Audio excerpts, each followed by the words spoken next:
I own an upscale French restaurant, and we had a booking for 50 people on the actual reservation day. My restaurant operates for lunch until 2 p.m. Then we close temporarily to prepare for the evening. I was in a small office, working on the lunch sales figures, leaving the cleaning to my staff. Suddenly, a young male staff member named Ben knocked on the door and called out, "James. James." When I replied, "What's the matter?" He opened the door slightly, and peeking in, he said, "There's a call from a Mr. Smith, who has a reservation today. He specifically asked to speak with you, James, regarding today's booking." Mr. Smith was a colleague at the company where I worked before opening my own restaurant. We had worked together for several years. He wants to talk to me directly. Huh? Muttering to myself, "Well, can't help it." I paused my tallying work and picked up the phone, lifting the hold music. "This is James on the line." Then, Mr. Smith on the other end of the phone said, "Hey, James. About today's reservation, we've decided to go for a barbecue instead, so consider it cancelled." So that's how it is. As I remained silent without an immediate reply, Mr. Smith added, "Sudden change of mind. Just not feeling like French cuisine today, you know." He laughed as if he was enjoying himself. "Cancellations on the day aren't really allowed, though," Mr. Smith responded. "It's just a policy, right? Hey, James, I was your former boss, remember? You can make an exception for me. Otherwise, I might have to spread some bad word about your restaurant. You wouldn't want bad rumors going around in the neighborhood, right?" I was perplexed, holding my head in my hands, thinking what to do. Interestingly, my concern wasn't about the sudden cancellation. For the moment, I said, "We don't have such a reservation." To which Mr. Smith replied, flustered, "What?" He continued, "What are you talking about? I called and spoke to you the Sunday before last. Booked the most expensive course for 50 people. You said, 'We'll accept the reservation for 50 people, didn't you?' Don't play dumb." I replied, "No, Mr. Smith's reservation is not in our online booking system." "What?" Mr. Smith panicked, to which I calmly informed him of a fact. "My name is James. I'm 32 years old, running an upscale French restaurant in downtown. It hasn't been smooth sailing to get here. That's because most chefs at top French restaurants usually learn at a culinary school, train in high-end establishments in France, and then return to the US to start their own venture. My path to independence was quite unusual. I had a dream of becoming a chef in elementary school but couldn't decide, thinking, maybe it's better to be an office worker, and ended up as a regular college student. However, in my second year of college, unable to give up my dream of being a chef, I took a leave of absence from university to enroll in a culinary school. I enjoyed cooking school and felt it suited me, but as always indecisive, I returned to university after 2 years of culinary studies. Then, swayed by my friends during my junior year, I went job hunting and, as a senior, received an offer from a general corporation, too good to turn down, so I accepted the job. I worked for a few years at Anderson Electronics, a manufacturer of electronic devices. The first year, everything was fresh, and I worked hard to learn the job. From the second year, I was transferred to the production management department, working at the bottom rung. The job was interesting, but the senior in that department was mean and the worst. Mr. Smith was in his 40s, a long-serving and overbearing senior at the company. In our department, there was a guy named Carter, who joined the company the same year as I did and was my age. He had been in the production management department since joining. "James, our department is a bit tense, isn't it? I've gotten used to it, but if you have any troubles, feel free to talk to me," he said, showing his concern for me. "Thanks. It's definitely tense, but Mr. Smith is a senior, so it's natural for him to be assertive. I plan to just follow his lead and do my best every day." I was only in my second year with the company, still learning and trying my best, so I honestly replied to Carter with that sentiment. Then, one day, "There's been a major mistake in our department. Be extra careful." The production management head warned us that day, and I was falsely accused by Mr. Smith. "Our James messed up. I'm sorry about that. I'll make sure it doesn't happen again," Mr. Smith told our head, which I overheard by chance. But I had nothing to do with that issue, and I believed it was actually Mr. Smith's responsibility, but the truth was hidden in darkness. 6 months after that frustrating incident, when our head resigned for personal reasons, Mr. Smith got promoted to head of the production management department. Despite my distrust in Mr. Smith, I understood that given his age and tenure, he was the right choice. I thought to myself, that's just how organizations work. And then, the worst nightmare began. I faced more blame shifting from Mr. Smith, unnecessary orders, and heard him bad-mouthing me everywhere. Mr. Smith was mean to all his subordinates, but it seemed particularly bad for me. Then Carter transferred to another department, and I lost my emotional support. Gradually, I became mentally exhausted, often fell, and started missing work. With persistent dizziness and headaches, I realized something had to change, so I took a leave of absence. During my leave, Mr. Smith contacted me, saying, "Your absence is causing trouble. Choose between resigning or returning. Decide quickly." I wanted to return, but working under such a boss would only worsen my health, so I reluctantly chose to resign. After leaving the company, I felt down for a while but took it as a good opportunity to rethink my life. Realizing I was still young and could try anything, I took a more positive outlook. My health improved after resigning, and I thought maybe it was time to give my old dream of becoming a chef another shot. From there, I worked hard. I boldly went to France using connections from my culinary school days and trained in top restaurants. I returned to the States and opened my own restaurant at 31. I might not be in my 20s anymore, but I'm still young and can do anything. With that self-encouragement, I diligently worked hard every day.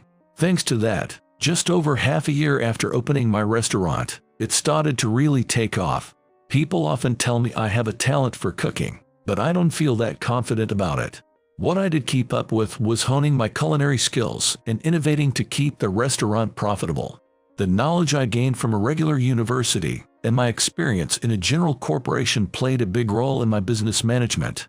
Then, one day, about a year after I started my own business, on a Sunday, after a busy night, I was cleaning up when the phone rang at the restaurant. "I'd like to make a reservation for next Sunday night, starting at 6 p.m. The brusque voice on the phone sounded familiar, but I couldn't immediately place it, so I responded as usual to a customer. "Thank you. Next Sunday evening at 6 p.m., correct? How many guests will be joining us?" Then, the man on the phone said, 50 people. Thinking I misheard, I asked, "I'm sorry, could you please repeat the number of guests?" Clearly irritated, the man snapped back, "Listen properly. I said 50 people. 50 people, is that correct?" I repeated. The man confirmed, "Yes. You can do it, right? A reservation for 50. Prepare your top course menu for all 50 of us." Well, it's not impossible, I thought to myself quickly.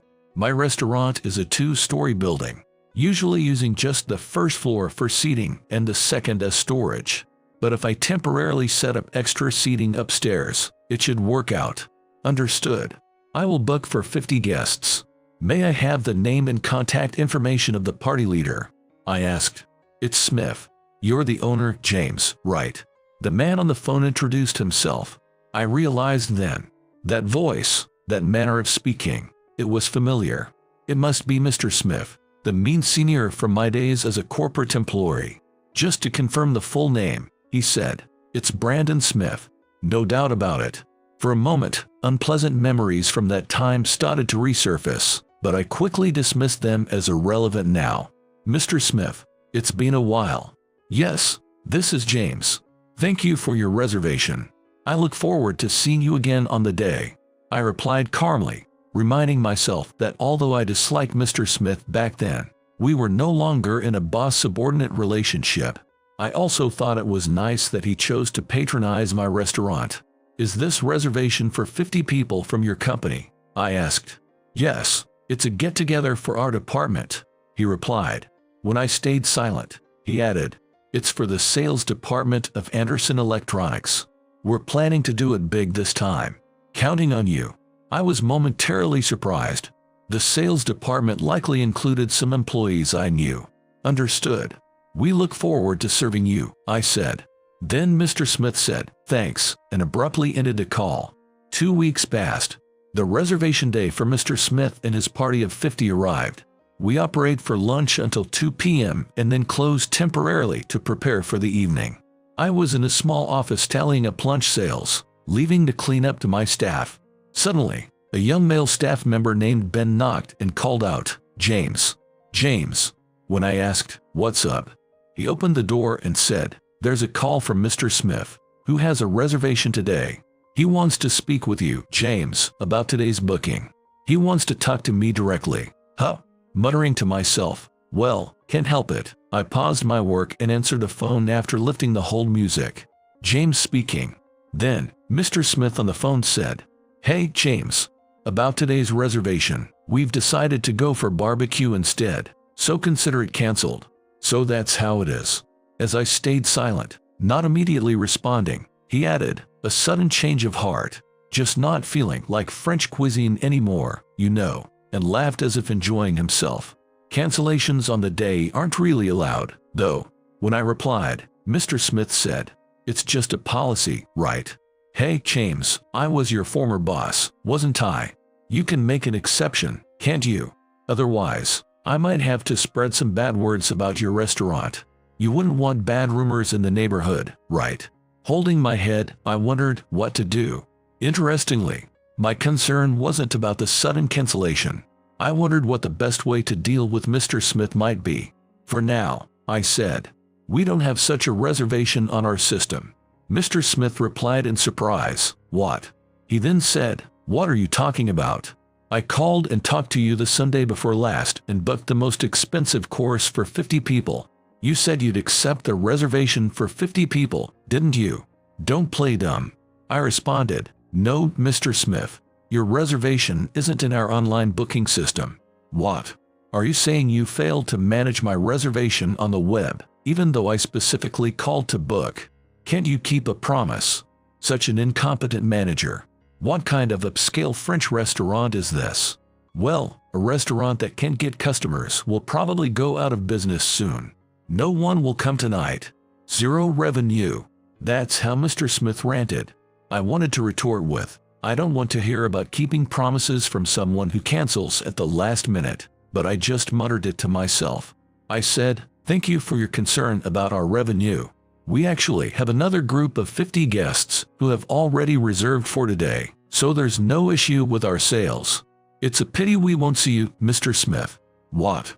Who would make a reservation for 50 people? Your small restaurant can't even fit that many people, can it? That's weird. Who's coming, anyway?" Mr. Smith retorted in disbelief. I almost burst out laughing again at his words. After all, wasn't it Mr. Smith who made a reservation for 50 and now calls it weird? I chuckled to myself, restraining my laughter. I replied, "As for who's coming, I can't disclose our customers' information as it's confidential." Mr. Smith made a frustrated sound on the phone. "What the hell? Ugh," he grumbled, then abruptly hung up. That night, my restaurant welcomed a party of 50 without Mr. Smith. The place was livelier than ever. The reservation was for our most expensive course. The guests all said, "The food here is really delicious," enjoying themselves immensely. Seeing my customers happy was my greatest joy, and my face beamed with happiness. With such a large party, all the staff who usually take turns for breaks worked full-time that day. After the meal service, I went to greet the guests. "Thank you for coming today," I said with a smile. The group's representative, a woman, laughed. "I was wondering what you were going to say coming over like this, getting all formal. I thought I should greet you as the chef. Having such a large group is really a great help for our restaurant." "Thank you, Jessica," I replied to the woman. Jessica. She was a former colleague of mine, and actually, she is my girlfriend. During my time as an office worker, Jessica, who was the same age as me, joined the company in the same year. We were in different departments, so we would chat in the hallways when we met. By the time I left the company, Jessica had transferred to another branch, and we completely lost touch. It seems she only found out about my resignation and restaurant opening much later. We reunited after I had started my own business. It was about half a year after opening my restaurant, just as it was beginning to find its stride. Jessica, unaware that it was my restaurant, came for lunch with a friend and was surprised to see me, the chef. I too was surprised to see her when I went to greet the customers. At that time, Jessica said, "I can't believe this is your restaurant, James. I was invited by a friend and had no idea. Sorry. I'm surprised to see you here and the food is incredibly delicious. I definitely want to come here again." True to her word, she often visited my restaurant with friends on her days off. That led to us, as old acquaintances, gradually starting to communicate more, exchanging messages and having private chats. I almost slipped into the story of how Jessica and I started dating, but let's get back to the dinner for the 50 guests. As the guests were nearly done with their meal and the evening was at its peak, the restaurant door suddenly opened with a bang. We had a private event sign up, and the dinner was supposed to be closed to other customers, so someone must have entered without seeing the sign. Just as I was about to explain the situation, I clearly saw the person who opened the door. It was Mr. Smith. "What the hell is this? What are you all thinking?" Mr. Smith yelled. The guests in the restaurant began to murmur. Then, Jessica spoke up as their representative. "Mr. Smith, you have no right to say that. I've heard everything from James. You tried to trouble him, and yet you dared to say such things." Mr. Smith loudly responded, "Jessica, when you joined, you were a charming employee. Betraying your senior, me. Ungrateful. People like you will have bad karma." Hearing this, another man stood up and counted. "I've heard the story, too. Smith, you never learn. Trying to trouble James' restaurant out of spite for losing your job. That's the worst. None of us here trust you. When you were fired by the CEO, you said, 'I'll reflect and change. Please don't fire me.' Those were just empty words. If you don't really change, you'll end up distrusted, jobless, and alone." That man was Mr. Williams. I never worked directly with him, but he was the sales department head at Anderson Electronics, where Jessica is currently working, a capable and respected man. From what I heard from Jessica, after I left, Mr. Smith transferred departments and became the head of the sales department where Jessica works. Mr. Smith continued to be selfish and harsh to his subordinates, leading to an increase in employees suffering mentally, taking leaves, or resigning. The remaining employees, troubled by this, directly appealed to Mr. Anderson, the company CEO, asking for a change in their department head. Recognizing the seriousness of the situation, the CEO decided against simply transferring Mr. Smith to another department, as he would likely repeat his behavior. Instead, considering the well-being of the younger employees, he chose to fire Mr. Smith. When being fired, Mr. Smith begged the CEO, as Mr. Williams had said earlier, "Please don't fire me, I'll reflect and change." However, hearing all the negative feedback from his subordinates, the CEO proceeded with the termination. Mr. Smith, harboring resentment for some reason towards me, planned to trouble my restaurant by making a group reservation and then canceling on the day. But I was already aware that it was a trap when Mr. Smith said he wanted to make a reservation for Anderson Electronics sales department's gathering. Jessica had informed me that Mr. Smith had already left the company. Moreover, according to Jessica, Mr. Smith's mean-spirited nature had worsened, almost taking pleasure in harassing others. Though Mr. Smith was unaware of my relationship with Jessica, he had learned of my restaurant opening somewhere and had complained to other employees that James running a restaurant, "I'll shut it down someday." Jessica had warned me to be careful, anticipating potential harassment from Mr. Smith.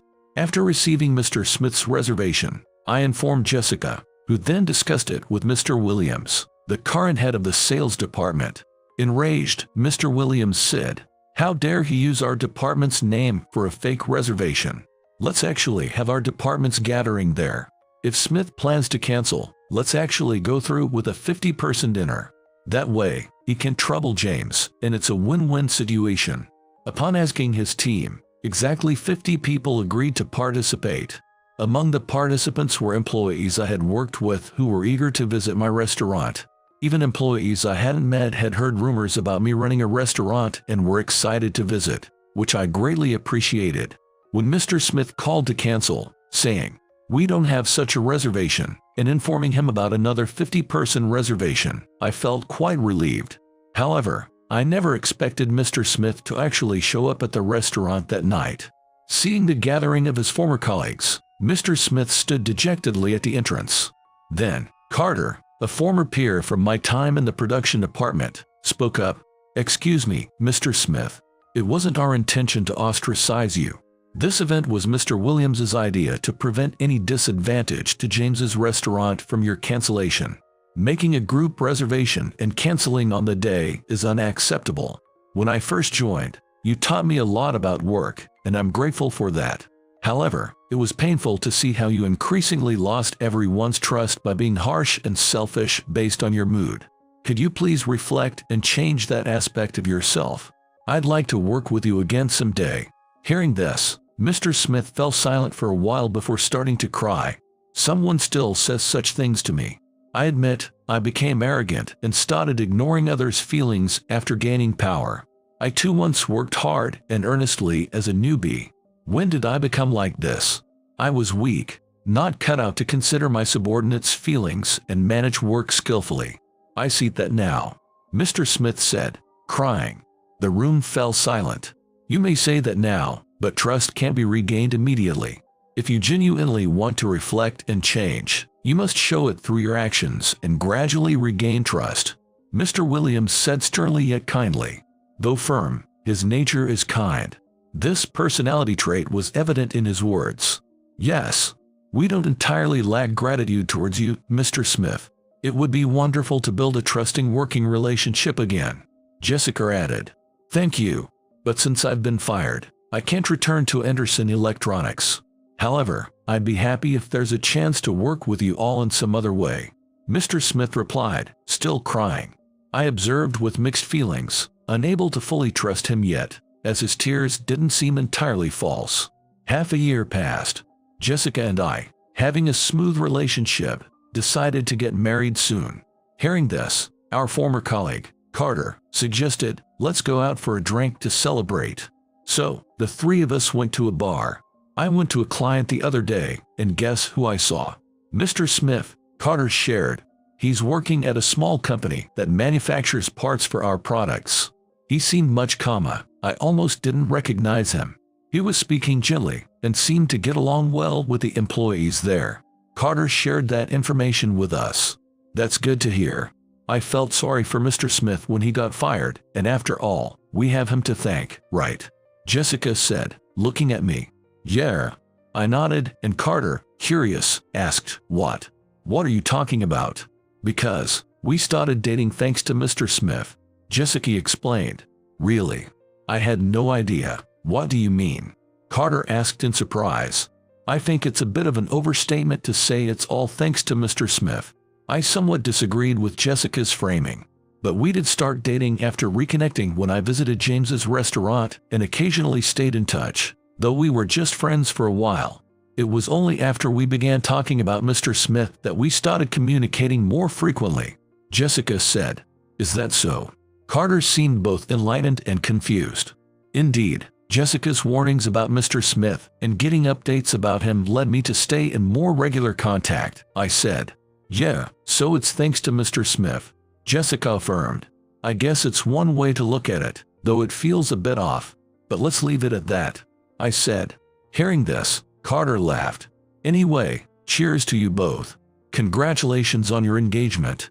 He raised his glass, and we all raised ours in a toast. Just then, Jessica exclaimed, "Oh," turning to where Jessica was looking. Carter and I saw Mr. Smith at a table nearby, enjoying time with his colleagues from his current company. Noticing us staring, Mr. Smith got up and approached. "Well, look who's here," Mr. Smith said, his face slightly flushed and in good spirits. "These two have decided to get married, so we came out for a celebratory drink." Carter pointed at Jessica and me. "Married? What? James and Jessica? Since when were you two like that?" Mr. Smith was surprised. "Mr. Smith, you were like Cupid for us," Jessica said, smiling. "What? I didn't do anything Cupid-like. Don't say weird things." "Well, anyway, hey, waiter. 3 beers over here. And some fried chicken too, a large serving." Mr. Smith called the waiter over and instructed to put the bill on his table's tab. "Wait, is Mr. Smith treating us?" Carter exclaimed. "Of course. Sorry, it's just beer and fried chicken for a wedding celebration, but it'll have to do," Mr. Smith said. "Yes, we accept." Jessica happily said, and I chimed in, I accept too. Everyone laughed, enveloped in a joyful atmosphere, and it felt like a closure to the unpleasant memories of the past. I had resented Mr. Smith when I had to quit the company due to health issues and thought I might never forgive him. But now, I became a chef, something I dreamed of since childhood, and owned my own restaurant. I was getting married to a wonderful woman. How happy I was. Mr. Smith, next time, don't cancel and come to eat at my restaurant. My cooking is really good, I said to him. Mr. Smith, looking regretful, apologized. I'm sorry about that time. I thought you were capable and honest, so I put pressure on you, hoping you'd work harder. But I was wrong. I became arrogant with success. Sorry, I realized my mistakes too late. I'm sincere now. Mr. Smith, please, look up, I said. In the near future, let me dine at your restaurant, James. I'll bring about 50 of my new colleagues, Mr. Smith proposed. I'll be helping at the restaurant after we're married, so I'll serve you too. We'll be waiting. Jessica joined in. I look forward to that time, a change of seasons, a moment I was sure would truly happen.